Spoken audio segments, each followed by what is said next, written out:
在国防部记者会上，发言人吴谦大校还回答了美军高层无端抹黑中国军队以及核威慑能力等问题。吴谦指出，美方是国际关系中霸凌行为当之无愧的始作俑者和集大成者。此外，美海军康涅狄格号核潜艇去年10月在南海撞上海底山脉事故，本周一报告也终于出炉。对于借所谓印太战略加速调整全球军力部署，将大批先进武器聚焦亚太的美国，这份报告背后有何玄机？来看报道。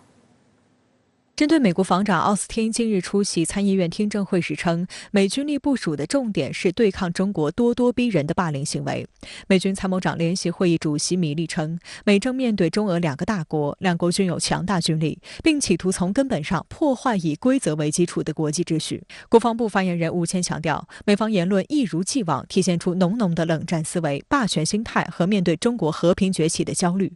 美方的用词不论是霸凌行为，还是破坏国际规则与秩序，字字句句说的都是美国自己。说到国际关系中的霸凌行为，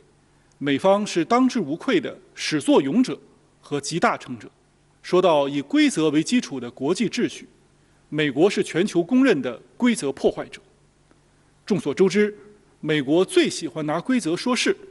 但最不把规则当回事的国家，恰恰就是美国。美军战略司令部司令理查德近日出席参议院听证会时还声称，美国在面对中国和俄罗斯时的核威慑风险增加，中国未来可能会利用核胁迫为自己谋利。中方近年来迅速扩大核武库，陆海空基核力量均取得重大进展。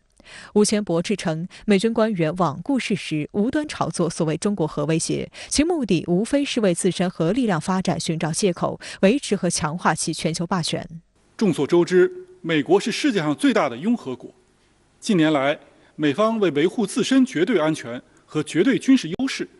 在军控和防扩散领域毁约退群，并通过与澳大利亚开展核潜艇合作等方式，推动构建极具冷战色彩的小圈子，